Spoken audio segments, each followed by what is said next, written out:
Hey everyone, Technomensch here with the video for you guys. In today's video, I'm going to show you how to block no caller ID calls on your iPhone. So let's get started.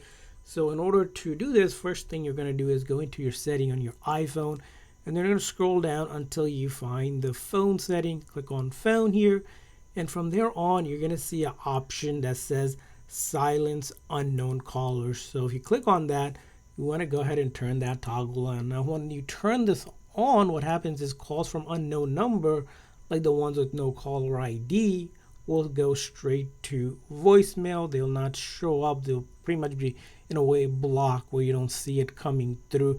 And calls that are from your contact, recent outgoing calls, and Siri suggestion will only come through, which the setting filters a lot of spam calls. So if you turn the setting on, you'll see a reduction of spam calls and no caller IDs as well. It's not going to be perfect, but it is a good way to prevent those no caller ID callers trying to call you or reach you. Another thing you can also do along with that is if you have in your carrier, some carriers have the ability to block calls that are basically from spam. You want to contact your carrier to see if they can also enable that for you on your account, which they can do, especially if you're noticing a lot of calls coming from no caller ID and such. And that's how you do it. I hope this video was helpful. If so, please consider a like and subscribe button for more tips and tricks for your iPhone and other iOS devices. See you guys next time.